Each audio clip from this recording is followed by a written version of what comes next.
Aujourd'hui sur Media Moula, le podcast qui explore le futur des médias sous l'angle de la monétisation et de la croissance, nous allons parler de Wikipédia. J'ai le plaisir de recevoir Nelly Darbois de Wikiconsult. Salut Nelly, comment tu vas?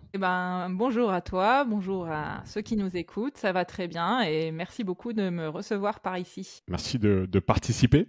Alors Nelly, quand tu m'as contacté, on s'est contacté par LinkedIn et tu m'as proposé de discuter de Wikipédia et notamment de la façon dont les marques et les médias peuvent optimiser leur présence sur cette plateforme, sur Wikipédia.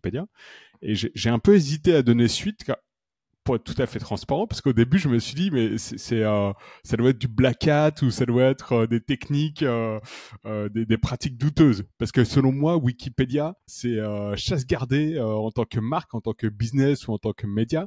Faut surtout pas y toucher. Ce sont les contributeurs qui font la plateforme. Et c'est là où je me suis aperçu, j'ai bien fait de prendre ton appel et de discuter, parce qu'en préparant ce podcast, j'ai compris que j'avais une vision complètement érodée et fausse de la plateforme et que je connaissais absolument rien au sujet. Donc heureusement que tu es là aujourd'hui pour rectifier la vérité et pour nous présenter. Le sujet, ça va être effectivement, est-il possible, oui ou non, d'optimiser sa présence sur Wikipédia tout en restant dans les clous. Bon, la réponse est oui, apparemment, vu que tu es ici aujourd'hui.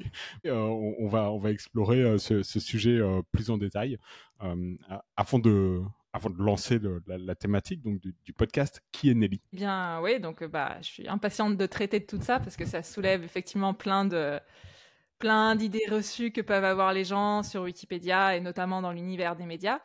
Et donc moi, je suis donc de profession actuellement. J'ai deux professions qui toutes les deux concernent un peu l'univers des médias parce que d'un côté, je consacre une partie de mon temps à gérer des médias en ligne dans la santé que j'ai créé moi-même sur la base de mon métier initial qui était la kinésithérapie. Donc j'ai notamment un site principal qui s'appelle kinédarbois.fr parce que pour la petite anecdote, à l'époque, l'ordre des kinés obligeait tous les kinés à appeler leur site internet avec le nom kiné et le nom de famille. Donc j'ai gardé ça pour des raisons de référencement, même si j'aime pas trop avoir un site à mon nom, mais bon, c'est comme ça.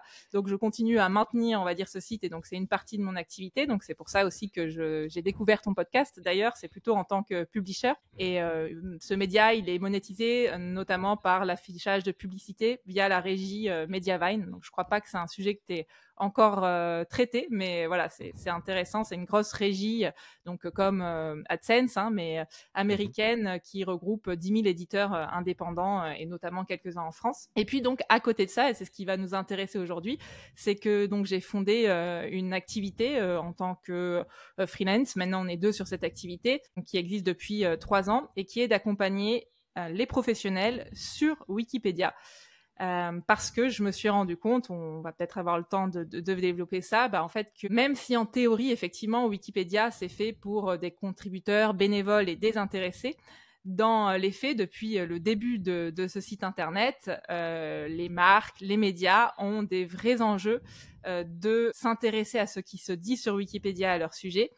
Et donc, c'est tout un écosystème avec des stratégies d'influence euh, plus ou moins, on va dire, décrites justement dans les médias, dont on ose plus ou moins parler. Et donc, j'ai une activité comme ça de conseil, de rédaction pour les professionnels.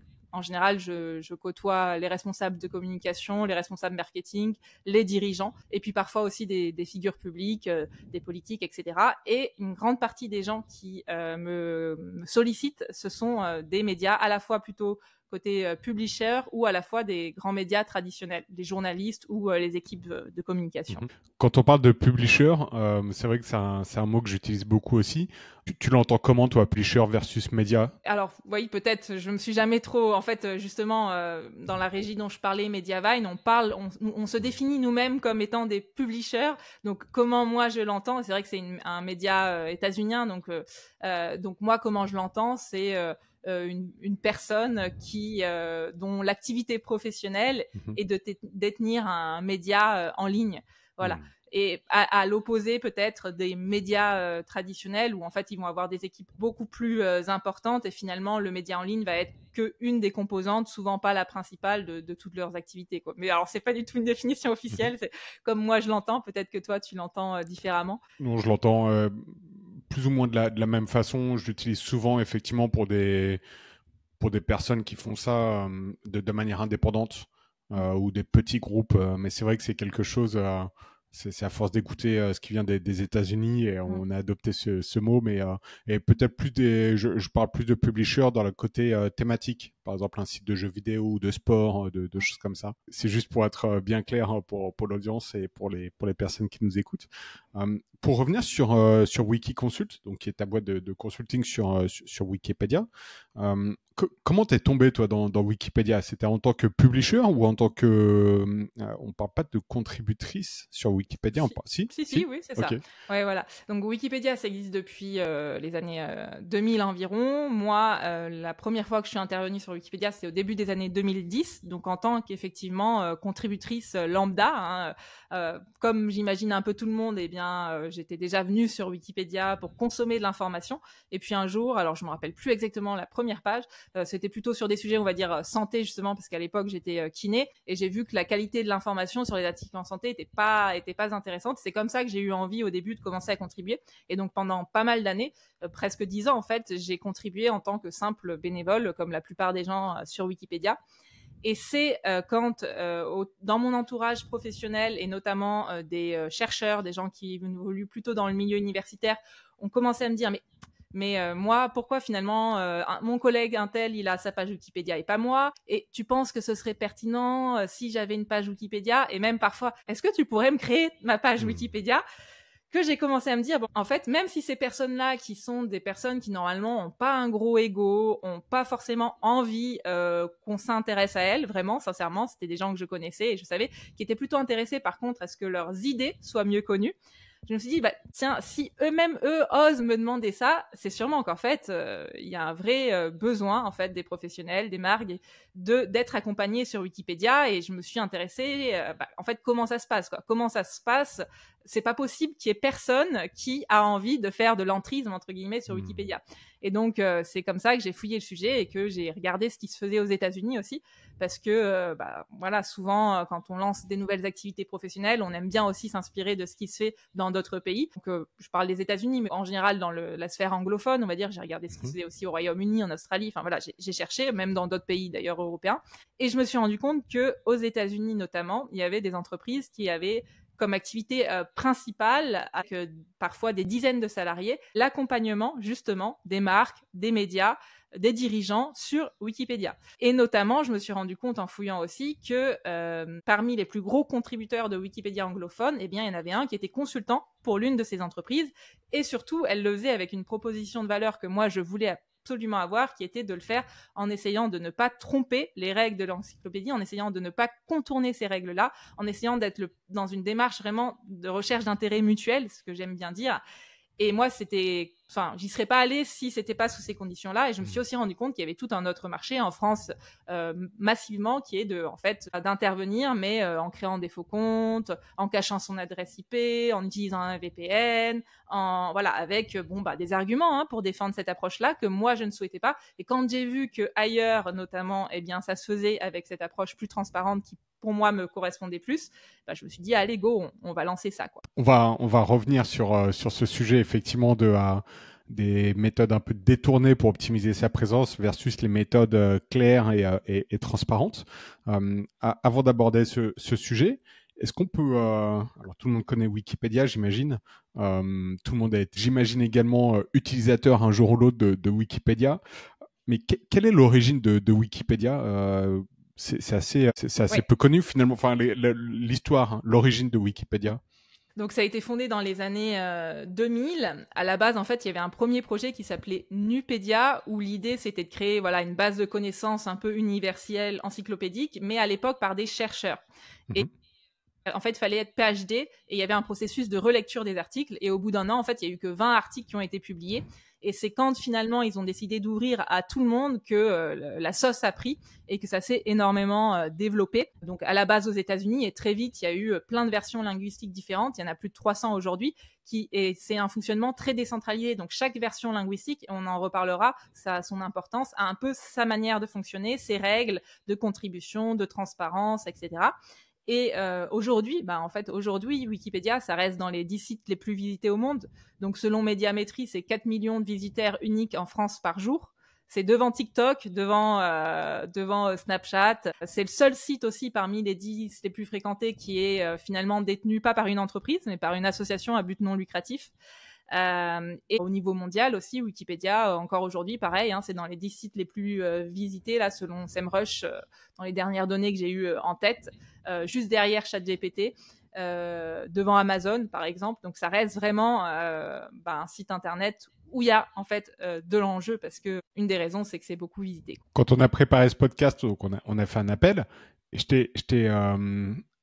t'ai dit que selon moi, il me semblait que Wikipédia ressortait beaucoup moins qu'avant dans les résultats de recherche, et j'avais l'impression, je ne sais pas pourquoi, mais que le site avait beaucoup moins de trafic qu'avant. Et donc, c'est une idée fausse. Selon les statistiques qu'on a, en tout cas, que moi je suis depuis des années, non, il n'y a pas de baisse de trafic. Par contre, il n'y a pas d'augmentation de trafic sur les dernières années. Donc peut-être que s'il y a une augmentation du nombre d'internautes, ça stagne quand même un peu, vu qu'il n'y a pas... Mais on reste quand même dans les 10 sites les plus visités au monde. Donc ça reste ça reste plutôt un trafic stable. Et effectivement, tout dépend bien sûr du type de requête que tu fais. Peut-être aussi que le type de requête que tu fais a évolué avec l'arrivée des intelligences... de l'intelligence artificielle générative. Donc, par rapport aux requêtes, on va dire, classiques qui nous emmènent sur Wikipédia, ça change pas. C'est-à-dire que quand tu tapes le nom d'un média, par exemple, en général, tu vas avoir en numéro 1 le site du média et en numéro 2 la page Wikipédia, ou éventuellement en numéro 3. En recherche organique, j'entends. Hein. Mais Wikipédia reste toujours et parfois passe même devant les sites des médias. Typiquement pour les médias de type publisher, les petits médias indépendants, tu vas deux fois être devancé s'ils ont leur page Wikipédia. Parce qu'on va le voir, il y a parfois des enjeux et parfois certains petits sites indépendants peuvent avoir leur page Wikipédia. Donc non, ça reste vraiment pareil sur les noms des personnes aussi. Ça reste très souvent dans le top 3. Il y a plusieurs études qui montrent que sur quasiment tous les sujets, sauf en santé, Wikipédia, c'est toujours dans les 3-4 premiers résultats des moteurs de recherche pour des expressions génériques, en tout cas. Après, ça dépend peut-être effectivement, comme tu l'as souligné, des requêtes, des thématiques, mais j'imagine qu'ils ont également beaucoup de trafic direct. Des gens qui vont directement sur Wikipédia pour ensuite faire leurs recherches, peut-être plus sur des recherches académiques, la science, etc. Ouais, c'est super intéressant et ça me donne envie d'en savoir plus. Justement, au niveau des contributions, donc ce podcast, on va vraiment se concentrer forcément sur les contributions professionnelles sur Wikipédia. Quelles sont les fausses idées sur Wikipédia, celles qui reviennent régulièrement dans tes discussions avec les professionnels? Avec les professionnels et particulièrement les médias aussi, parce que c'est ce qui alors la chose qui revient le plus, et justement ça a fait l'objet de pas mal de parutions dans les médias ces derniers mois, c'est l'idée que parce que une page traite d'un sujet que l'on connaît bien ou sur nous-mêmes, par exemple notre média, eh bien on est les mieux placés pour savoir ce qui devrait figurer sur cette page. Parce que forcément, vu qu'on est l'entité en question, on la connaît mieux que personne. Ça peut tout à fait... c'est un raisonnement qui paraît complètement cohérent. Mais en fait, le problème, c'est que Wikipédia n'a pas vocation à communiquer sur ce que les entreprises ou les médias pensent d'elles-mêmes, mais sur ce que les autres disent de ce média ou de cette entreprise-là. Et donc, c'est pour ça qu'il y a eu une polémique là récemment du média, donc Le Point. Je crois d'ailleurs que tu as déjà eu des personnes de ce média sur ton podcast, voilà. Alors bon, le Point, je sais pas combien ils sont. Enfin, ils sont extrêmement nombreux, donc ça se trouve, voilà, c'est pas du tout. Les personnes que tu as reçues ne sont peut-être même pas spécialement au courant de ces polémiques-là. Mais en tout cas, il y a eu une polémique là récemment qui a été reprise dans quasiment tous les médias. Moi, j'ai été interviewée par exemple par La Croix qui a parlé de cette polémique-là. Donc en fait, parce que Le Point reproche... Enfin, Le Point... Certaines personnes du Point, voilà, c'est peut-être pas un avis en plus qui est partagé massivement, reprochent justement à Wikipédia d'avoir des informations sur leur page qui sont pas objectives ou qui sont trop orientées. Et en fait, ça s'inscrit dans une idée plus large qui est que de plus en plus souvent, on constate que des médias plutôt catégorisés à droite reprochent à Wikipédia probablement beaucoup a raison, d'avoir un ton trop à gauche. Et donc, ça embête beaucoup de personnes.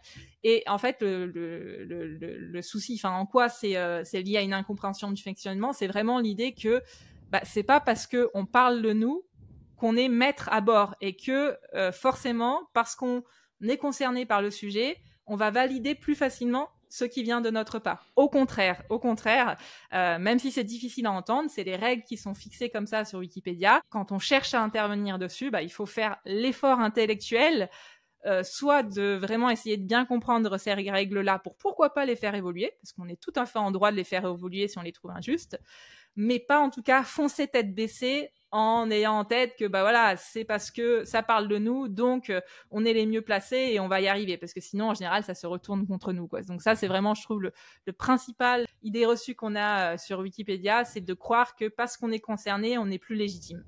D'accord. D'autres idées reçues? Alors, idée reçue, après, il y a, dans le monde pareil, plutôt publisher, c'est de penser qu'on peut facilement obtenir un backlink depuis Wikipédia, qu'il suffit d'ajouter un lien vers son site internet. C'est quand même une pratique que moi j'observe de moins en moins par rapport à 5 ou 10 ans en arrière. Mais ça se fait encore beaucoup. Il y en a notamment qui pensent que en allant sur des versions linguistiques de Wikipédia très peu utilisées, par exemple en occitan, en espéranto, eh bien ça va passer inaperçu, on va obtenir un backlink.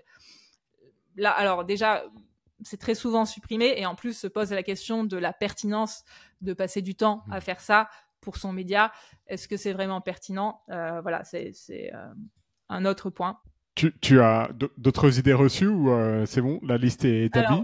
Non, des idées reçues, il y en a plein. Après, j'essaie toujours de raisonner par rapport à celles qui sont les plus partagées par les médias. Je dirais encore une troisième, qui est le fait que, en fait, Wikipédia, ça serait un peu comme un annuaire, et que tout le monde, à partir du moment où on a une entité, on va dire physique, qui existe, tout le monde peut avoir sa page Wikipédia, tout le monde mérite sa page Wikipédia. Juste le fait, par exemple, d'être un média en ligne ou un média papier suffit pour avoir sa propre page Wikipédia. Ça, c'est pareil, c'est quelque chose. Ou alors, à la limite, on se dit, faut quand même avoir un minimum de notoriété, mais par notoriété, on entend juste le fait finalement d'avoir un lectorat, par exemple, ou d'avoir une audience. Donc ça, c'est vraiment aussi un élément important, c'est que des fois, il y a des gens qui me contactent en me disant j'ai créé ma page Wikipédia, je cherche juste quelqu'un pour la mettre en ligne, ça devrait pas poser problème, ça va aller vite. D'accord.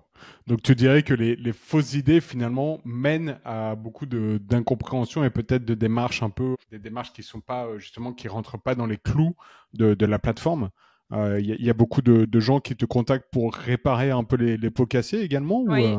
Ah oui, complètement. Alors ça, j'ai encore le cas là ce matin. J'ai quelqu'un qui m'a contacté. Alors là, pas d'univers des médias, mais oui, complètement. En fait, c'est ça, c'est le problème, c'est que il y a deux problèmes pour moi, et c'est pour ça que je fais beaucoup de communication, on va dire, sur Wikipédia.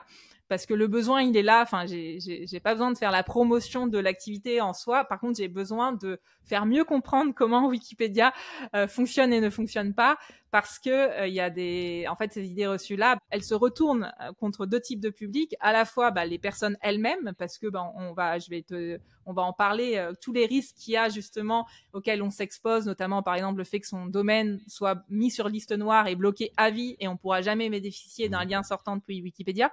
Mais donc, en fait, ça se retourne à la fois contre nous si on essaie d'intervenir trop vite ou en essayant d'hacker l'encyclopédie.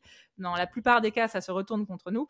Et en plus, ça fait perdre du temps quand même aux gens qui s'impliquent bénévolement sur Wikipédia, où ça peut nuire aussi finalement en fait, à la qualité de l'information qu'on y trouve, quoi. Alors, tu es contacté par beaucoup de médias, mais les médias ne représentent pas la majorité de tes clients, je crois. Oui, c'est ça. Oui, il y a justement, je pense que dans l'univers des médias, peut-être par rapport justement à la façon dont fonctionnent les médias traditionnels, où il va y avoir un rédacteur en chef, une rédaction en chef, etc., un processus de validation, eh bien, les médias ont vraiment beaucoup de mal à comprendre que le Wikipédia fonctionne très différemment.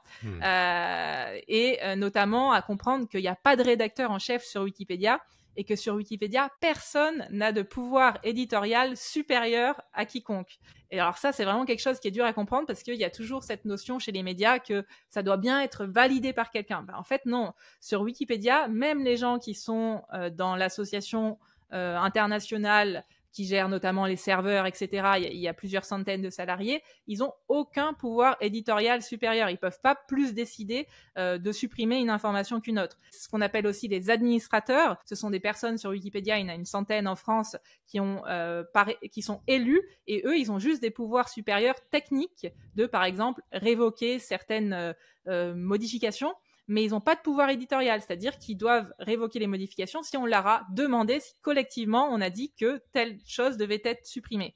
Et alors ça, c'est quelque chose qui vraiment, alors, de mon expérience en tout cas, surtout dans les médias traditionnels, peut-être c'est un peu moins vrai sur les petits médias indépendants, est très très dur à comprendre, à entendre. Même quand on expose ça, il y a beaucoup de gens qui disent mais quand même, il y a bien une personne quand même que je peux contacter pour lui dire que... Et voilà, c'est vraiment une grosse idée reçue de croire qu'il y a un rédacteur en chef sur Wikipédia. Et quand les médias te contactent, donc médias traditionnels ou groupes plus indépendants ou même publishers, ils s'attendent à quoi en gros qu'est-ce qu'ils viennent chercher chez Wikiconsult? Alors ouais, il y en a en fait. Alors les motivations sont, moi ça me fascine toujours d'ailleurs de voir à la fois la diversité des motivations et c'est quelque chose que j'aime beaucoup. Mais bon ça va vraiment dépendre du type de personnes et de l'autorité, on va dire, du média, parce il faut bien distinguer les médias qui ont déjà leur page Wikipédia, et donc eux, ça va plutôt être en général, c'est quand ils ont fait l'objet de polémiques, soit par leurs journalistes, parce qu'on peut vouloir intervenir sur sa propre page Wikipédia, par exemple du média, Le Point, Les Échos, Le Monde, mais on peut vouloir aussi intervenir parfois sur, par exemple, les pages de certains de nos journalistes, les pages éventuellement des personnes qui dirigent notre média, les pages éventuellement de prix, parce qu'il y a des médias qui ont en fait, des groupes médias qui sont pas du tout qu'un média, quoi, qui ont des boîtes de sondage. Donc déjà, c'est super vaste, le champ en fait des possibles. Et donc ça va être en général, ça va être pour mettre à jour, modifier une page, soit parce qu'il y a des informations fausses, erronées ou datées. Bon, là, c'est assez facile, mais souvent, ça va être parce qu'il y a un problème de quantité d'informations délétères par rapport aux informations positives sur le média. Donc, voilà, ça va être un premier plan. Et le deuxième type d'intervention qui est souvent demandé par les médias, ça va être tout simplement de créer, notamment pour un groupe média qui dispose de plusieurs médias qui eux-mêmes ont leur page Wikipédia, ils aimeraient bien avoir la page du groupe média pour différentes motivations. Des fois, ça peut être pour... peser plus, notamment dans un but de lever des fonds, de convaincre des acteurs institutionnels de collaborer ensemble sur certains projets. Donc, ils vont vouloir créer soit éventuellement la page donc, des marques médias, soit du groupe média. Ça va être vraiment les deux types de profils. Ok. Alors, sujet croustillant des pratiques douteuses à partager. Qu'est-ce que tu as vu dans ta vie de Nelly en tant que dirigeante de Wikiconsult ou même pratiques douteuses que tu as repérées et qu'il ne faut surtout pas reproduire, bien évidemment. Ouais, surtout. Bon, après, chacun intervient quand même en son libre conscience. Hein. Je dis pas qu'il faut pas faire. Je pense que avant de venir sur les pratiques, peut-être, c'est un peu imbriqué. Ce serait de voir, justement, les risques auxquels on s'expose. Comment ça peut nous revenir contre nous selon ce qu'on fait dessus. C'est parce que finalement, en soi. On est libre d'intervenir justement sur Wikipédia comme on le souhaite. Pour moi, je pense que c'est important, par contre, d'avoir en tête les conséquences auxquelles ça peut emmener, parce que en soi, les pratiques ne sont pas douteuses. Si elles n'ont pas d'impact négatif, écoutez, vous êtes libre de le faire, quoi. Mais donc, du coup, en fait, il y a un type de pratique. Par exemple, c'est l'ajout de liens. Tout le monde a envie d'avoir des liens qui renvoient vers son site internet. Qu'on soit un média ou non, parce qu'on pense que ça va pousser mieux dans les algorithmes son site internet, ou que ça va aussi attirer du trafic, parce que comme tu le dis, il y a des gens qui naviguent sur Wikipédia par exemple, et on sait que le taux de clics sortant d'une page Wikipédia vers les liens externes, c'est 3% en général. Okay. Donc voilà, donc il y en a qui peuvent avoir envie, notamment si par exemple tu as un média dans le secteur du vin, t'aimerais bien être présenté en bibliographie, en ressources de toutes les pages, idéalement sur Wikipédia dans le secteur du vin. Ça semble complètement logique.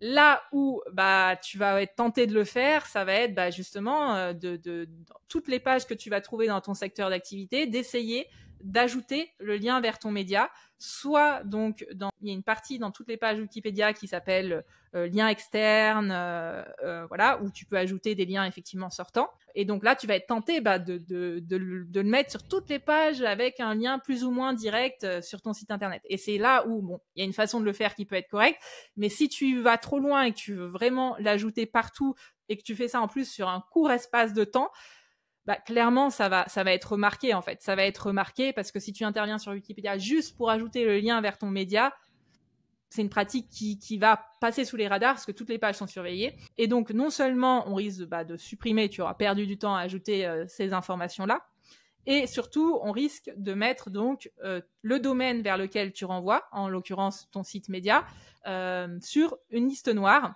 Alors, pour la petite expérience, c'est ce qui s'est passé moi-même pour moi à mes tout débuts sur Wikipédia, donc pour faire preuve de grande transparence. Par exemple, mon site internet dont je parlais aujourd'hui, Kiné d'Arbois, je l'utilisais parfois en source parce que j'arrivais pas à trouver d'autres sources qui parlaient de cette information-là. Et Wikipédia demande ce qu'on appelle des sources secondaires.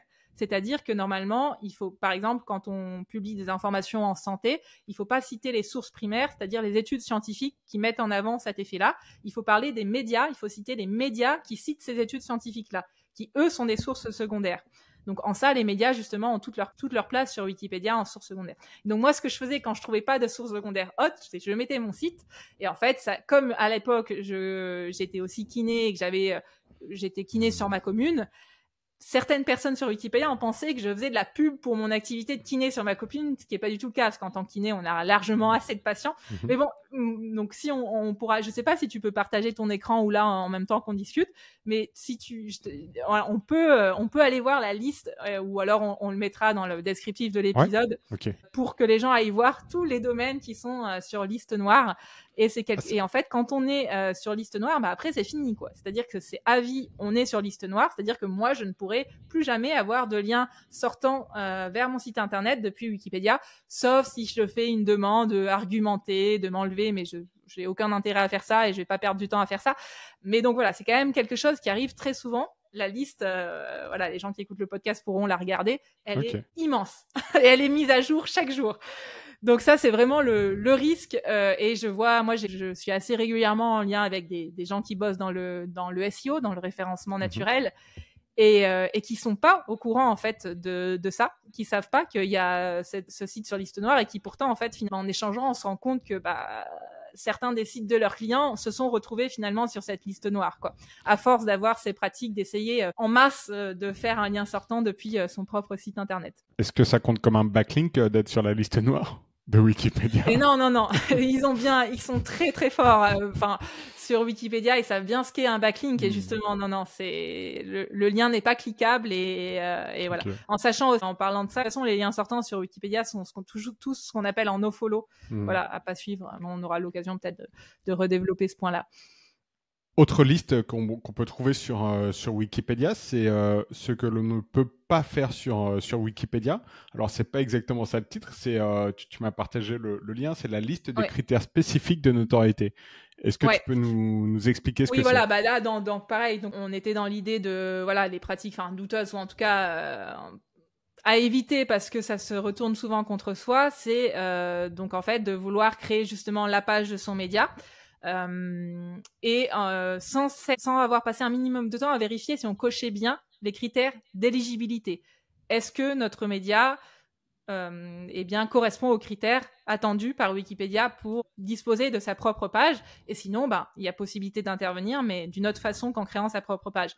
Typiquement, j'ai eu le cas là, il y a quelques semaines, un média que je vais pas citer, qui est un média, en tout cas un magazine distribué au Québec dans les boîtes aux lettres, qui a sa petite renommée et qui n'avait pas sa propre page Wikipédia. Et donc on a cherché à regarder, en fait, est-ce qu'il coche les cases? Et en fait, un média, donc il y a des critères généraux de notoriété et puis des critères plus spécifiques qui vont être, par exemple, pour les chaînes YouTube. Si tu existes sous la forme d'une chaîne YouTube, il y a des critères spécifiques pour dire si une chaîne YouTube ou non peut avoir sa page sur Wikipédia. Ça va être des critères aussi différents, voilà, selon le type de média, pour les pure players, Pour les sites e-commerce, chacun va avoir ses petits critères ou non, mais en tout cas, il y a des critères, on va dire, généraux de notoriété qui sont valables là pour tout le monde, et qui sont le fait que même si tu es un média, typiquement ce magazine distribué dans les boîtes aux lettres au Québec, qui avait sa renommée locale, par contre, il était contenu juste parce qu'il était distribué dans les boîtes aux lettres, mais il n'avait pas d'existence, on va dire, dans les médias en général, c'est-à-dire que personne ne parlait finalement de ce média-là. Les gens le découvraient parce qu'il était distribué dans les boîtes aux lettres, mais il n'y avait aucune communication nationale sur ce média-là. Il n'existait pas vraiment ailleurs que dans les boîtes aux lettres. Et donc du coup, même si c'était une activité qui voilà, avec des salariés, enfin qui tournait très bien, avec un chiffre d'affaires généré, en fait, on pouvait pas créer sa page Wikipédia parce que la marque n'existait pas en tant que telle et personne, aucun autre média que ce journal ne parlait de cette marque-là, quoi. Donc, il pouvait pas avoir sa propre page Wikipédia dédiée. Ça va être pareil si des journalistes veulent disposer de leur page Wikipédia, il va falloir que juste le fait d'être journaliste pour un grand média, c'est pas suffisant. Il faut qu'il y ait des médias indépendants qui se soient intéressés à la carrière du journaliste pour qu'il, entre guillemets, mérite sa page Wikipédia, quoi. Et si on le fait pas, vu qu'on en était aux choses justement, comment ça se retourne contre nous, bah là le risque c'est que donc tout est tracé à vie sur Wikipédia. Donc si tu crées ta page alors que tu coches pas les critères, tu es fiché à vie. Et dès qu'on va essayer de recréer ta page Wikipédia, ça va être mis en lumière et tu vas devoir passer par un processus plus compliqué qui s'appelle une demande de restauration de page, où tu vas devoir emmener tes sources pour justifier de ta notoriété et de ta capacité à cocher les critères. Et donc, je te donnais l'exemple, par exemple, parce que je tombe dessus des fois en faisant mes petites recherches du podcasteur Mathieu Stéphanie, qui tient donc plusieurs des podcasts les plus écoutés dans le milieu business. Et donc, je sais plus comment j'étais arrivée à tomber là-dessus, mais j'ai vu que soit lui-même, soit ses équipes, soit sûrement des gens qui l'aiment bien en tout cas, ou des fans, ont essayé à 2 reprises de créer sa page Wikipédia. Et ça a été supprimé parce que, en tout cas, à l'époque où ça a été fait, il cochait pas les critères. Et du coup, ça peut des fois te retourner contre toi parce que c'est toujours plus compliqué. Là, vu qu'elle a déjà été créée et supprimée à 2 reprises, le jour où quelqu'un d'autre voudra créer sa page, ça sera encore plus compliqué parce qu'il y aura ces antécédents-là sur Wikipédia sur lui, quoi. On a parlé de blacklist, de choses qui peuvent se retourner contre nous, de checklist, de restrictions. Ça paraît quand même très compliqué, et là ça me donne pas du tout envie de me mettre à Wikipédia. Donc là tu vas nous exposer sur la seconde partie. Qu'est-ce qu'on peut faire sur Wikipédia si aujourd'hui je suis un média traditionnel ou indépendant, peu importe, thématique, qu'est-ce qu'on peut faire et qu'est-ce que toi tu préconises et proposes avec ton agence Wikiconsult? Alors déjà, moi, t'as tout à fait raison, et je pense que c'est une posture qui est saine d'esprit à avoir, et je pousse pas les gens à s'intéresser à Wikipédia, c'est-à-dire que si on a la pression a priori que ça va nous prendre de l'énergie pour pas grand-chose, autant pas y aller. Voilà, déjà, c'est une posture à avoir. Après, on va en voir d'autres, mais je veux dire, c'est une posture qui peut être tout à fait rationnelle et qui est prise par plein de gens. Tout le monde non plus ne s'intéresse pas à Wikipédia, et c'est très bien, et ça peut très bien se passer, et ça peut être peut-être même la posture la plus raisonnable à avoir. Maintenant, parfois, quand on est salarié d'une entreprise, d'un groupe média, on n'a pas forcément ce choix-là, et on peut avoir des supérieurs hiérarchiques notamment qui nous demandent d'intervenir à ce sujet-là. Donc il faut quand même être armé par rapport à ça, parce que parfois c'est pas de notre propre chef qu'on a envie d'intervenir. Donc on va voir effectivement ce qu'on peut faire, mais c'est vrai que voilà, il y a aussi moi une chose que j'aime bien dire, c'est de regarder en fait pour toutes les pages sur Wikipédia, on peut voir combien de fois elles sont consultées par jour. En accédant sur la page, c'est accessible publiquement, et du coup pour moi c'est quelque chose qui est important à avoir si on veut, par exemple on est une marque média, on a déjà une page sur Wikipédia, on trouve que vraiment l'information qui est dessus pas terrible, ou il manque des choses, ou même c'est délétère, déjà d'aller regarder les statistiques de consultation pour voir si on a envie de passer de l'énergie à ça, parce que si on se rend compte que la page elle est vue 3 fois par jour, voire même pas, est-ce que ça vaut le coup? À l'inverse, si on voit que c'est quelque chose qui est vu une centaine de fois par jour ou des milliers de fois par jour, là, peut-être que ça vaut plus le coup de s'en préoccuper. Donc c'est quand même une chose à avoir en compte. Même chose si c'est pas une page qui nous concerne nous, mais une page où il y a des informations qui parlent de nous et ça nous chiffonne. Pareil, il faut aller regarder les statistiques de fréquentation pour voir si vraiment ça vaut le coup, quoi. Et donc après, admettons que on soit dans une configuration où soit on a des dirigeants hiérarchiques qui nous incitent, en tout cas, parce que j'ai souvent un peu des fois ce cas-là dans les médias qui me contactent, c'est que parfois les gens qui me contactent savent en fait comment ça se fonctionne Wikipédia. Ils sont lucides et conscients sur le fait que on peut pas y dire ce qu'on veut, mais ils ont des supérieurs hiérarchiques qui ont du mal à entendre ça. Donc eux, ils sont dans un entre-deux pas très agréable où ils doivent essayer de composer avec ça. Et voilà, ce qui est différent effectivement du publisher justement ou du dirigeant d'un groupe média qui lui intervient. Et voilà, c'est un peu selon qui tu es, en fait, tu vas pas pouvoir composer avec. Mais bon, dans les choses qu'il est possible de faire, alors c'est difficile sans exemple concret. Je peux peut-être pour donner un exemple concret, chaîne YouTube, une chaîne YouTube d'histoire, là, assez connue, 150 000 abonnés, etc., qui se dit que pour continuer à asseoir son autorité, ce serait bien d'avoir sa page Wikipédia. En fait, là, on a pu tout simplement... Pourquoi il a fait appel à moi, cette personne-là ? C'est parce qu'en fait, quand tu connais pas le fonctionnement de Wikipédia, c'est super compliqué de savoir exactement quoi mettre dessus, quel formatage.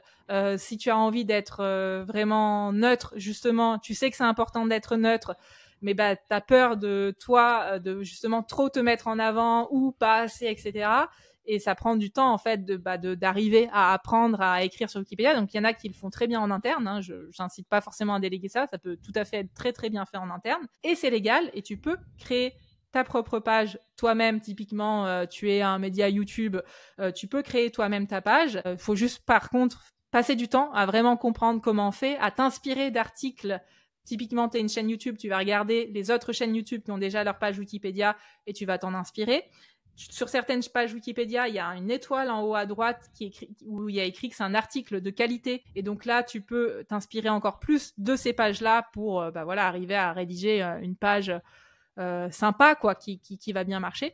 Donc c'est possible, si tu as passé du temps à vérifier donc les critères d'éligibilité spécifiques à ta chaîne YouTube, que tu t'es rendu compte que tu les coches, tu peux tout à fait créer ta page, la mettre en ligne, et en faisant par contre attention, en te faisant relire par des tierces personnes pour être sûr que le contenu soit neutre, en étayant chacune des affirmations par des sources secondaires, c'est-à-dire que si tu dis la chaîne a été créée en 2005, tu dois trouver un média qui dit que la chaîne a été créée en 2005 et pas le site de ton média, pas ta chaîne YouTube en source. Tu dois utiliser un média externe, etc.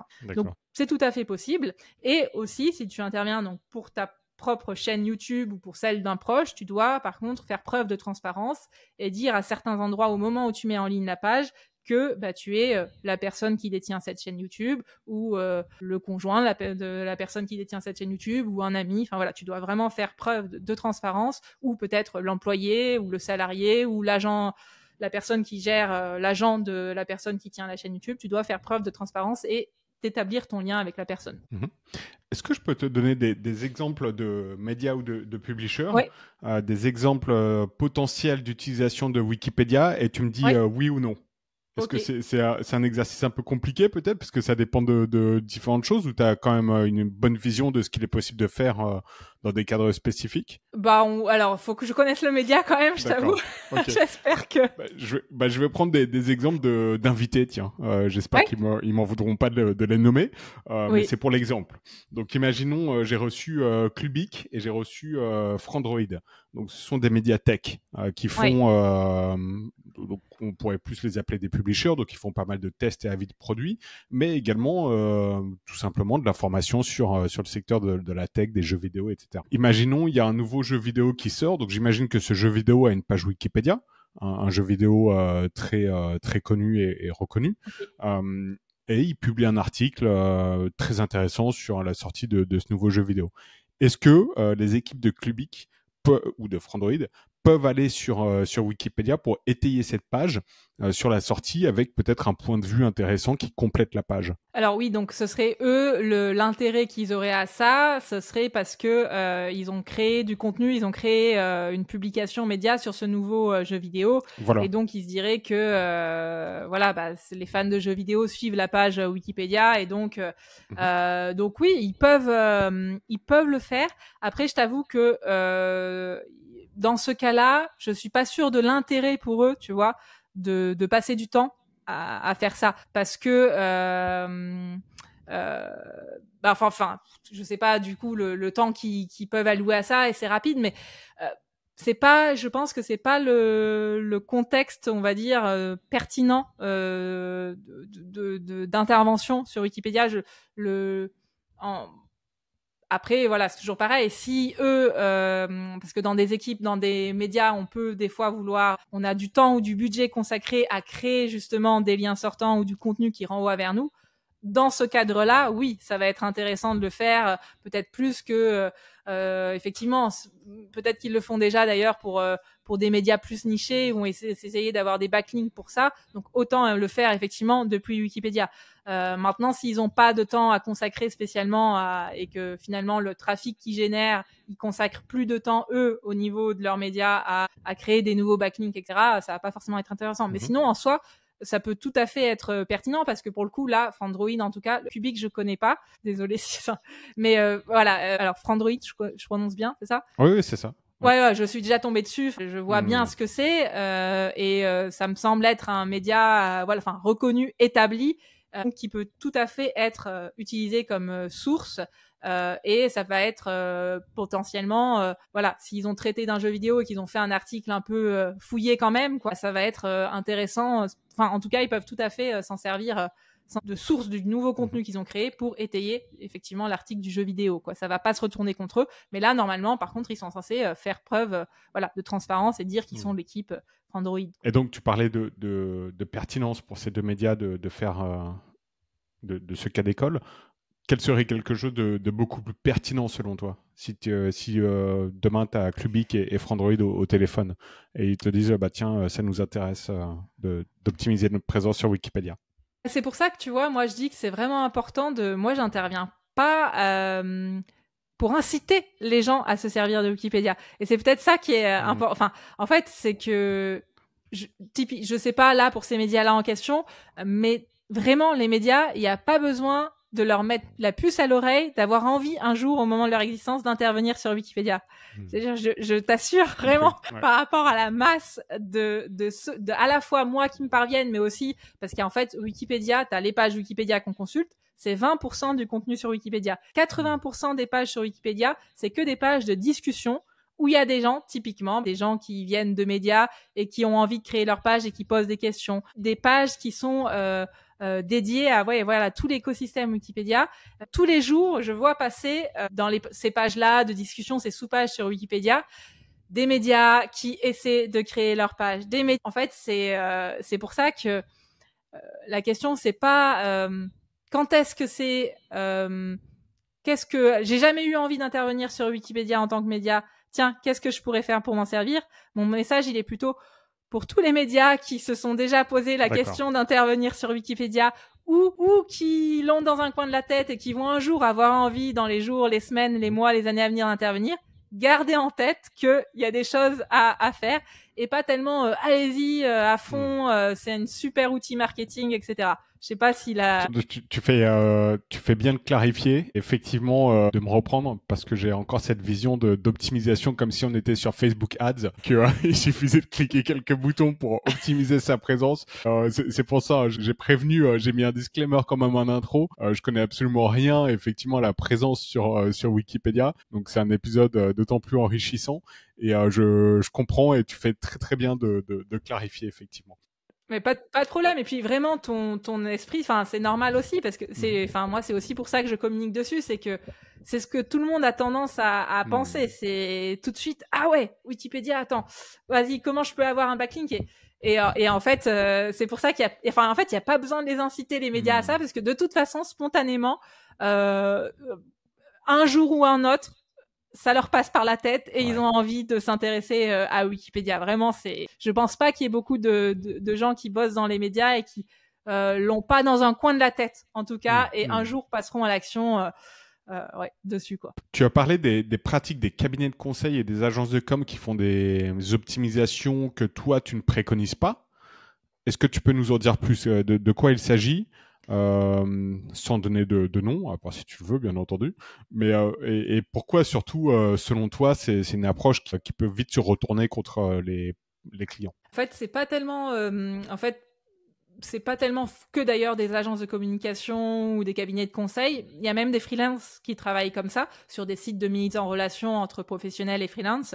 En fait, c'est vraiment les deux approches, quoi. C'est-à-dire que tu as une approche et finalement, qui que tu sois, hein, que tu sois un freelance, que tu sois un cabinet de conseil, une agence de réputation, tu as une approche où tu es transparente, essaies de respecter les règles en vigueur, etc. Et qui est plutôt une approche minoritaire, il me semble même à l'international, mais en tout cas en France, c'est sûr. Et tu as l'approche du coup que je défends moi et qui peut être fait aussi, c'est le cas aux États-Unis par des agences, des cabinets de conseil, qui est l'aspect transparent. Maintenant, voilà, en France, en fait, elles sont listées sur Wikipédia. Notamment, il y a une page Wikipédia qui liste toutes les agences de réputation, cabinets de conseil ou freelance qui interviennent pas en respectant les règles, qui se sont fait en quelque sorte repérer. Et donc, il y en a qui soit finalement ont fait évoluer leurs pratiques et maintenant interviennent de manière transparente. Soit il y en a qui décident de plus s'occuper de Wikipédia, soit il y en a qui font appel à des gens comme moi, mais qui gèrent plus ça en interne, parce qu'on se rend compte quand même, c'est en train d'évoluer, et on se rend de plus en plus compte que c'est compliqué. Mais donc il y en a quand même encore qui fonctionnent comme ça, qui du coup, elles sont embêtées parce que contrairement à moi, elles peuvent pas communiquer sur Wikipédia directement. Donc c'est des agences qui sont pas, disent juste qu'elles accompagnent par exemple les dirigeants dans leur communication, mais vont pas présenter Wikipédia dans leur liste, on va dire, de services potentiels, parce que sinon, en fait, elles savent que Wikipédia peut les repérer, etc. Donc déjà, c'est compliqué pour elles en termes de communication. Mais donc, du coup, quand des gens vont les voir, Wikipédia, soit leurs clients, eh bien, ils ont des enjeux. Donc, dans les médias, ça va être tout le monde sait que certains gros médias sont détenus notamment par des milliardaires ou des personnes qui peuvent avoir un intérêt à contrôler leur image. Et donc, voilà, en passant par ces boîtes de réputation, il y a parfois des demandes justement qui viennent spontanément donc des médias, des dirigeants des médias, pour contrôler le contenu de certaines pages. Et ces agences vont les conseiller et les accompagner pour effectivement le faire en créant parfois, tu as des agences qui vont employer des gens dans des pays voilà, un peu du tiers-monde, etc., pour créer des vrais comptes Wikipédia où elles vont demander aux gens d'intervenir sur des pages de football, de jeux vidéo pendant plusieurs mois, et pour de temps en temps pousser et faire des modifications sur les pages de leurs clients qu'elles accompagnent, notamment des riches milliardaires. C'est une pratique que j'ai vu faire. C'est même quelque chose qui est documenté dans des sous-pages de Wikipédia où on essaie de lister et de détecter ce type de pratique. Mais donc, tu as vraiment ça. Tu as vraiment des agences qui accompagnent comme ça et qui créent toute une campagne en créant des comptes qui interviennent exprès sur des pages, voilà, pour essayer de noyer le poisson et pour de temps en temps glisser une contribution intéressante. Et en fait, on se rend compte que ça peut tenir un temps parfois, mais quand ça se retourne contre soi, c'est pas très agréable, quoi. Ça semble énormément de travail. Donc les enjeux et les intérêts doivent être assez gros quand même. On va y venir, mais quand tu évoques toutes ces pratiques, je me dis que quand même, on sort un peu du cadre média, mais tout ce qui est politique, il doit y avoir pas des trafics d'influence, mais des enjeux énormes pour les politiques d'être sur Wikipédia. Même tu parlais des milliardaires, il doit forcément y avoir des cabinets un peu de l'ombre qui agissent et qui... C'est le cas, carrément, c'est le cas. Moi, des fois, je suis dans sorte d'appel à projet, on va dire. Mais les médias sont dedans, hein, parce que vraiment, les grandes fortunes mondiales ont toutes leurs médias. Alors après, elles sont pas rarement en contact direct avec les équipes qui gèrent les médias. Mais et puis on sait jamais d'ailleurs trop qui est le commanditaire. Est-ce que c'est l'équipe de communication du média ou est-ce que c'est le numéro 1, enfin qui détient le média, etc. C'est assez flou en général de qui vient la demande, etc.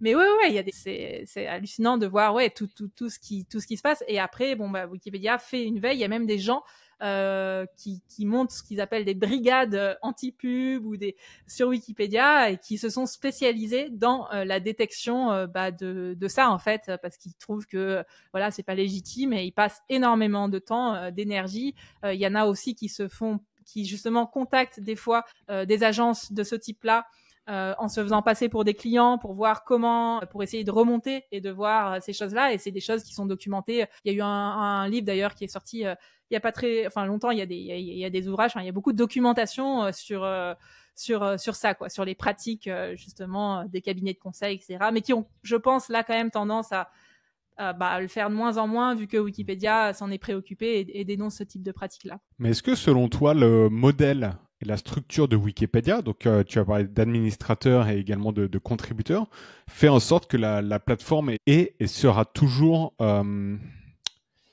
pas neutre, mais si neutre et incassable en gros? Ou est-ce que y a au bout d'un moment une somme d'argent ou un truc qui peut faire que quelqu'un va trouver le hack pour justement influencer Wikipédia? Enfin, tu vois ce que je veux dire? C'est une question bien sûr. Selon moi, est légitime. Bien sûr.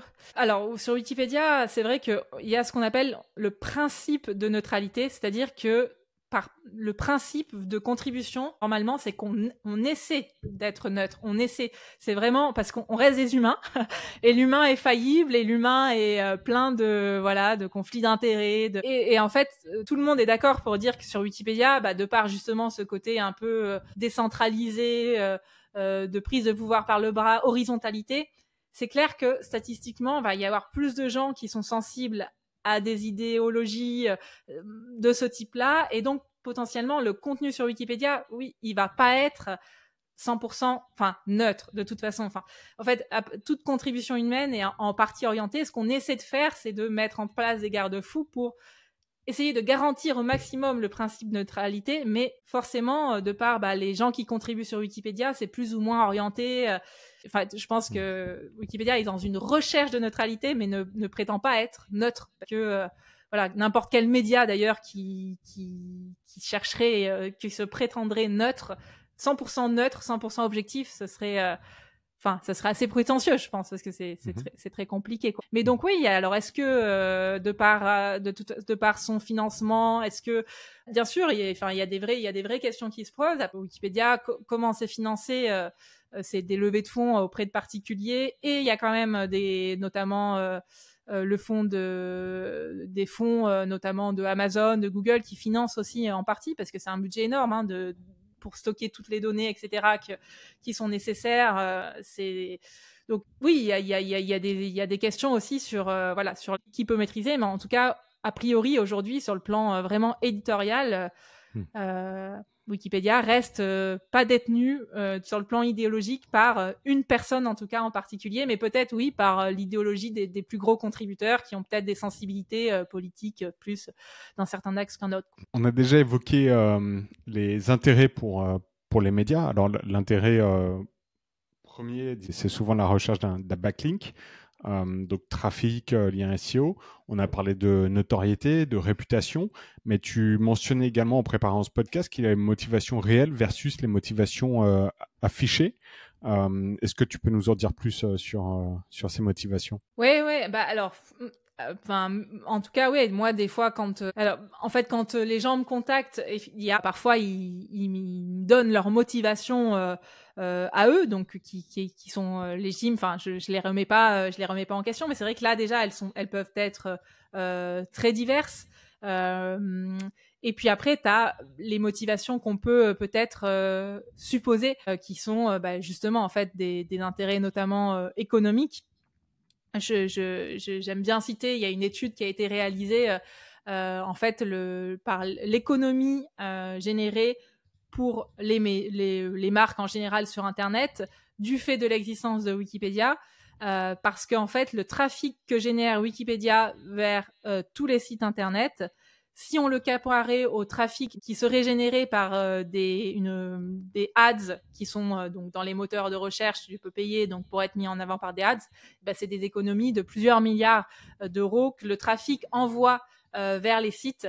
Donc parce que du fait que le Wikipédia soit bien positionné sur beaucoup de requêtes dans les moteurs de recherche, typiquement si tu prends par exemple en général, les marques, je ne sais pas si c'est valable beaucoup par les médias. Si elles prennent beaucoup, les médias prennent souvent, font des ads sur leur nom de marque. C'est très valable pour les entreprises. Je ne sais pas, toi, si tu sais. Je pense sur certains médias d'information pour leur abonnement peut-être, mais c'est une très bonne question. Je sais pas, j'ai jamais vu en tout cas. Mais je tape rarement. Généralement, je tape directement par exemple le.fr ou lemonde.com, etc. Donc moi, je sais pas là, tu vois, je sais pas si c'est valable pour les médias ou pas. Bonne question. Ouais. Alors je pense vraiment pas les médias traditionnels, gros médias entre guillemets. Mais par contre, peut-être plus pour les médias en ligne qui ont eux des enjeux typiquement des médias un peu de niche dans le business, pour le coup, je sais pas si ça s'applique vraiment à eux. Faudrait regarder quand même. Mais en tout cas, s'il y a des médias qui font des ads sur leur nom de marque, on estime que Wikipédia, ça fait une vraie économie parce que c'est du trafic qui est bien positionné, qui renvoie vers ton site sans que tu aies à payer parce que c'est très élevé, quoi. Même sur le nom de marque. Ce que tu dois payer à Google pour avoir juste un clic vers ton site internet sur ton nom de marque, ce qui est quand même, ce qu'on peut, c'est ce qui énerve en tout cas certaines personnes.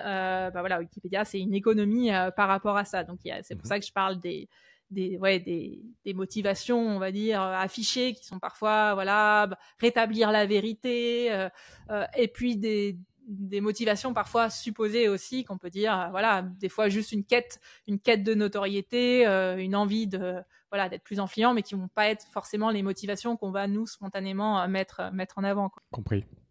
Quelles sont tes recommandations donc pour les publishers, les médias qui nous écoutent pour optimiser leur présence sur la plateforme? Alors, toujours, faut vraiment partir si on pense que on est légitime pour avoir sa propre page, pas de problème, il faut y aller, comme je disais, en s'inspirant des articles labellisés de qualité, etc. Si on trouve que le problématique, c'est que typiquement, quand on tape le nom de son média sur Internet, on tombe très facilement sur la page Wikipédia et on trouve que l'information qui est présente sur notre page Wikipédia est délétère. Dans ce cas-là, c'est généralement possible de faire quelque chose, mais il faut vraiment partir de qu'est-ce que les autres disent de votre média. C'est-à-dire que si vous avez une page controverse ou s'il y a un déséquilibre, en fait, est-ce que d'autres médias, indépendants que votre site internet, se sont intéressés à vous, à d'autres choses dont vous voulez parler idéalement sur votre page. Et dans ce cas-là, ce sera possible de faire quelque chose, ce sera possible de rééquilibrer le contenu de cette page-là, mais à condition vraiment que vous jouez le jeu de vous appuyer sur ce que les autres disent de vous pour rééquilibrer peut-être le contenu de cette page. Et il faut vraiment essayer de le faire avec parcimonie, pour pas brusquer et faire que tout soit rejeté, mais essayer de le faire en bonne intelligence, en dosant, peut-être en mettant un peu moins de choses que ce que vous aimeriez idéalement, mais et avoir des chances que ça passe, quoi. Tu as déjà mentionné un cas d'école de cette chaîne YouTube d'histoire, en cas d'école donc. Est-ce que tu as d'autres exemples concrets de médias accompagnés sur Wikipédia dans le cadre de Wikiconsult que tu pourrais partager aujourd'hui? Oui, donc comme je disais, alors je te disais en préparant, c'est que c'est toujours gênant parce que moi, bien sûr, tout ce que je fais sur Wikipédia, c'est transparent, tout est tracé, tout le monde peut retrouver et je me plie aux règles. Par contre, ce que j'aime moins communiquer, c'est ce qui se dit, par contre, en off avec les personnes, justement, sur les motivations, tout ça, parce que, c'est toujours, en plus, moi, je peux déjà mal me rappeler de ce qu'ils m'ont dit, donc c'est toujours, c'est toujours gênant, donc je vais pas donner de nom de médias, parce qu'il aurait fallu que je leur demande avant, même, tu vois, comme la chaîne YouTube, c'est une chaîne YouTube d'histoire, mais je veux pas, parce que je veux vraiment pas que ça se retourne contre eux, même si, par contre, tout ce que je fais est tracé, mais ce qui est tracé, c'est ce que j'écris sur Wikipédia sur eux, et ça va pas être ce qu'on s'est dit ensemble sur leur motivation, etc. Bien Donc sûr. déjà, voilà, pour poser mais je pense que c'est valable peut-être pour d'autres personnes qui viennent sur voilà, sur ton... Oui, non, mais tout à fait, je comprends tout à fait. Et je pense que l'audience également, les auditeurs comprendront la démarche. L'idée, c'est pas de donner de noms spécifiques, mais c'est plus de donner des exemples d'accompagnement. Ouais, très bien. Et donc là, typiquement, j'ai un autre exemple que j'ai pas évoqué qui me vient en tête, c'est justement un groupe média. Donc qui existe en tant qu'entité et qui détient lui-même plusieurs sites internet, médias en ligne, qui eux-mêmes ont leur page sur Wikipédia. Donc c'est toujours dur sans noter. Ça va être par exemple des sites qui communiquent des informations dans l'informatique. Ça va être des sites qui communiquent des informations dans l'artisanat, voilà. Et c'est un gros groupe média qui détient plein de sites comme ça, comme il en existe sûrement beaucoup. Et donc eux se sont posé la question un jour, tout simplement, c'était un de leurs client, je crois, qui leur avait dit, parce que souvent ça vient comme ça aussi, les motivations. Ah mais je comprends pas, vous avez tel site, il a sa page Wikipédia et vous avez même pas votre page Wikipédia en fait. Presque à remettre en question finalement l'existence du groupe, parce que justement les entités qui possèdent ont leur page Wikipédia et pas le groupe quoi. Et donc c'est ça qui nous a conduit à regarder en fait pour eux, c'était vraiment important aussi dans un objectif d'acquisition de nouveaux médias dans les temps à venir. Ils pensaient que ça pouvait être intéressant pour eux de disposer de leur propre page par rapport à cette petite pique, je disais, d'un client ou d'un partenaire. Plus eux, ils se disaient, oui, c'est vrai qu'ils avaient vocation à grossir, à racheter, et ils pensaient que voilà, ça pouvait être un élément parmi sûrement beaucoup d'autres qui pouvaient peser. Et donc, on a regardé si justement, par rapport à ce que les médias externes disaient d'eux, est-ce que ils étaient éligibles ou non à créer une page Wikipédia dédiée à eux? Et s'ils l'étaient pas, parce que ça peut arriver, qu'est-ce qui manque en fait? Et est-ce qu'ils peuvent eux faire des choses en interne pour plus rapidement être éligibles? Et donc ce qu'on s'en est rendu compte, c'est que non, et actuellement malheureusement ils n'étaient pas encore éligibles et qu'il fallait vraiment qu'ils, dans leur communication, si c'était vraiment un enjeu pour eux, qui communiquent beaucoup plus sur le groupe que finalement sur leur marque pour commencer à exister en fait en tant que groupe média. Mais c'est là où c'est intéressant, et moi à chaque fois quand on en arrive là, on se demande si en fait il faut vraiment réfléchir à ce que ça vaut le coup au-delà de Wikipédia finalement de communiquer en tant que groupe. Est-ce que c'est vraiment pertinent de pousser finalement nos marques, ou si c'est intéressant de parler en tant que groupe, mais de sortir de la réflexion que pour Wikipédia, parce que si on le fait que sur Wikipédia, faire des relations presse juste pour avoir sa page Wikipédia, je pense que c'est pas intéressant. Mais c'est des questionnements qui sont plus larges, je pense, et que peut-être toi tu as déjà eu avec d'autres personnes, qui est est-ce que c'est important qu'on existe en tant que groupe média, ou toute notre communication doit apporter que sur nos marques, quoi. C'est une question, et effectivement il n'y a pas une réponse préfabriquée et toute faite. Je pense que c'est vraiment au cas par cas. Mais ouais, c'est une question que beaucoup de médias se posent effectivement. Ouais. Tout à fait. Est-ce que tu as encore 5 minutes pour les questions de fin, ou est-ce que tu avais quelque chose à rajouter par rapport au cas d'école pour clôturer? On peut passer aux questions de fin? Ouais, on peut. Ok, super. Alors, tu as beaucoup parlé de pertinence, et justement, tu vas devoir faire preuve de pertinence pour les questions de fin, parce que je ne sais pas si tu souhaites répondre avec ta casquette Wikiconsult ou avec ta casquette publisher, mais je pense que la majorité des questions, ce sera peut-être plus sur le côté publisher. Mais tu peux bien entendu adapter. La première question, c'est tout simplement quel est l'outil ou le service que tu rêves d'avoir pour faire ton boulot et qui n'existe pas encore? Ok, ouais, à chaud comme ça, là, c'est pas... Effectivement, parce qu'en plus, avec les deux casquettes, un outil qui n'existe pas encore... alors, c'est une réponse un peu détournée, mais j'ai découvert que, justement, la boîte dont je parlais, américaine, qui fait ce que je fais, eux, ils ont...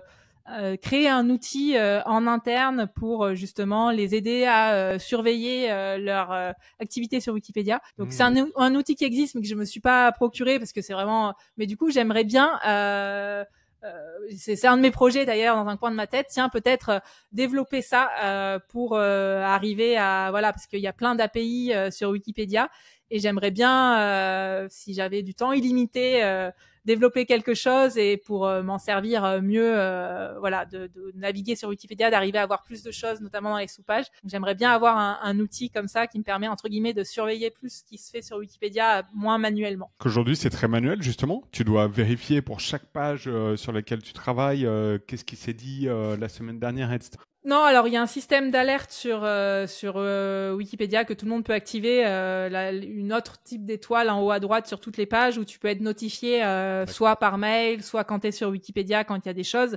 Et puis moi aussi, ce que je fais, c'est que je fais pas justement de veille annuelle. En fait, je dis aux gens, je surveille pendant un mois.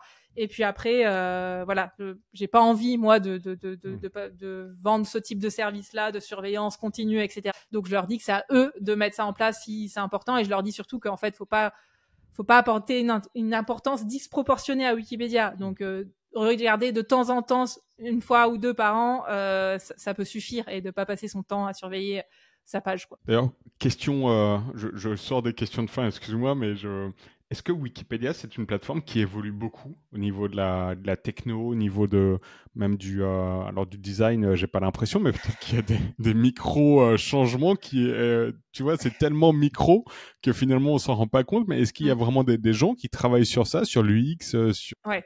les évolutions ouais. de la plateforme? Ouais. Alors si quand même, ouais, il y a vraiment, je t'ai dit, il y a quand même plusieurs milliers même de salariés au niveau international. Après, comme c'est voilà, comme tous les sites très utilisés, comme Facebook, en fait finalement ça évolue quand même pas beaucoup, parce que justement pour pas déstabiliser trop les utilisateurs, c'est des choses qui nous sautent pas aux yeux nous en tant qu'utilisateurs, parce que si justement on fait bien de l'UX, faut pas qu'on modifie trop de manière, donc ça bouge quand même. Même les règles aussi de contribution, elles évoluent au fil du temps, mais de manière effectivement anecdotique quand même, quoi. Retour en question de fin.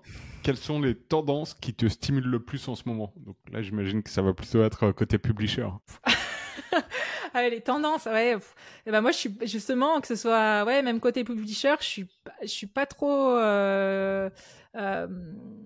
Je suis pas, par exemple, j'écoute des médias comme le tien, des podcasts, etc., et qui sont plutôt des formats longs et qui sont pas trop emmenés à traiter des tendances du moment, et ça me va bien justement parce que je suis pas trop friande de contenu justement pour voir les meilleures tendances, etc., les petits hacks, les trucs à avoir à saisir. Je trouve que je préfère voilà, m'intéresser sur le temps long aux choses, et donc je suis pas les tendances, donc je saurais pas te donner de tendance parce que je me tiens peu à jour finalement des tendances, même dans mon cœur de métier, quoi. Quelles sont les choses qui t'inquiètent ou t'interrogent le plus dans l'industrie des médias en ligne? Ah bah ça, ouais, c'est sûr que c'est la casquette plus publisher qui parle. C'est les updates qu'on a connus sur notamment Google. Moi, dans le réseau d'un d'éditeurs indépendants dont je fais partie, la Mediavine, on est, je sais plus le pourcentage de, voilà, donc suite depuis 2023, voilà, les updates depuis l'été 2023. Il y a vraiment énormément de médias comme ça qui ont perdu du jour au lendemain 90%, 95% de leur trafic depuis Google. Moi, ça a été le cas pour mon trafic US, parce que mon site existe en 3 langues. Et du coup, bah ouais, c'est quand même toujours inquiétant et à la fois stimulant aussi, parce que en fait, c'est la vie, il faut s'adapter, et c'est aussi, si le contenu concret est pertinent, en fait, il faut qu'on sache se réorienter, qu'on sache faire avec ça, composer avec l'écosystème dans lequel on est né et qui est forcément né à évoluer. Mais c'est quand même flippant de voir que comme ça, des médias parfois ont disparu carrément de l'indexation, enfin quasiment, quoi. C'est toujours impressionnant. Quel est le média ou le groupe média qui t'inspire le plus? Ça peut être en France ou à l'étranger. Groupe média, alors moi qui m'inspire, mais c'est pas vraiment un groupe média, c'est une régie, donc c'est vraiment Mediavine, la régie dont je fais partie et où j'ai beaucoup travaillé pour les rejoindre, parce que voilà, j'aime bien, et en soi ils existent, parce que c'est vrai que finalement médias, maintenant pour moi, même les marques B2B, B2C sont des médias, donc c'est vrai que j'ai du mal à raisonner finalement, comme peut-être beaucoup de gens, je m'intéresse aux médias, mais aussi aux marques, on va dire, commerciales qui ont leurs propres médias maintenant. Et je n'ai pas en tête finalement des médias qui sont purs médias versus des médias de marque. C'est vrai que la frontière a tendance à s'effacer entre médias et marques. Et ça serait le sujet d'un super podcast d'ailleurs. Je cherche des marques pour participer à cet épisode qui ont lancé leurs médias, mais un vrai média en fait, un vrai média, pas simplement un blog d'entreprise avec du contenu barbant juste pour promouvoir leurs produits. Je sais que ça se fait. C'est très compliqué à faire, je trouve. Dans l'exécution, sur le papier, ça paraît très simple, mais je pense que c'est très très compliqué à faire bien. Donc, s'il y a des marques qui nous écoutent ou si des personnes nous écoutent et qu'elles ont des exemples, je suis preneur de contact. T'as un exemple toi-même c'est vraiment. Ouais, je suis contente que tu lèves ce point parce que c'est vraiment quelque chose de super intéressant. Et après, tu dis qui ont créé leur vrai média, pas blog d'entreprise. Pour moi, des fois, tu vois, même par exemple, les compagnies aériennes, souvent, on prend comme exemple, je sais plus si c'est le compte TikTok de Ryanair ou qui sont pour moi, en fait, elles n'ont pas cherché à créer un média, si tu veux, en créant du contenu informatif, mais elles sont de fait devenues un média parce que les gens suivent leur compte sur les réseaux sociaux juste parce qu'elles créent du contenu, mais pas forcément du contenu informationnel. C'est du contenu récréatif sur leur nom de marque. Et je sais peut-être à tort, mais même ça, pour moi, c'est une forme de média, en fait, quoi. D'accord. Donc, tu parlais de médias plus dans la création de contenu, pas forcément médias, effectivement, comme on l'entend, par exemple, on va créer du contenu, mais sur un point .com, en fait. Ça peut être une page Facebook, un compte Instagram, etc. Quel est le business média que tu rêverais de lancer? Si aujourd'hui, tu arrêtes ton activité de publisher, tu arrêtes Wikiconsult, quel serait le média que tu aimerais lancer? Oui, en termes de sujet ou en termes de modèle économique, c'est ça? Les deux. Franchement, moi, j'ai été quand même pendant 11 ans kiné, si tu veux, donc ça fait que quelques années que je développe ces deux activités-là à temps plein. Du coup, j'ai pas envie qu'on sépare parce que ça fait finalement, moi, j'adore ce que je fais et justement, je me suis créé, on va dire, cette activité professionnelle-là. Donc peut-être que tu me demanderais ça dans 5 ans, mais là, je suis tellement à fond dans ces deux activités qui se complètent énormément qu'aujourd'hui, je recréerai la même chose. C'est sûr. Et voilà, j'ai pas après là quand même pour jouer le jeu. Après, modèle économique. Je pense que je recréerai encore quelque chose, même si on a l'impression que tout le monde dit que le modèle économique de la régie publicitaire comme ça en automatique sans partenariat, c'est voué à disparaître, etc. En fait, moi, j'aime bien quand même ce modèle économique-là parce que je trouve que ça nous permet une grande liberté éditoriale par rapport à quand tu vas aller chercher des partenaires, que tu vas devoir leur rendre des comptes. Moi, j'adore ce modèle-là, donc je pense que j'essaierai quand même de repartir sur ce type de modèle économique-là qui, quand même, pour l'instant, continue à perdurer. Très bien. Est-ce que tu cherches des partenaires ou des contacts? C'est l'occasion de demander à l'audience de Mediamoula. Des partenaires ou des contacts, là, comme ça, ça me vient pas. Après, ça moi, ça m'intéresse. Enfin, voilà, moi, je continue. Excuse-moi, ça peut même être pour ton activité de publisher. Ouais, là comme ça me vient pas, mais en tout cas, ce qui est sûr, c'est que je vais continuer à écouter parce que vraiment, comme je te le disais, ça fait que quelques mois que j'ai découvert et je suis très très contente qu'il y ait un média francophone pour les gens comme moi qui ont du mal aussi avec l'anglais. Et alors, je crois que tu fais des épisodes en anglais aussi. J'ai démarré, j'ai quelques épisodes en anglais. Ouais. Ok, voilà. Mais bon, moi, j'aime bien le côté justement francophone aussi parce que mon anglais j'en écoute quand même, parce que justement, dans l'univers des médias, il y a peu de médias francophones.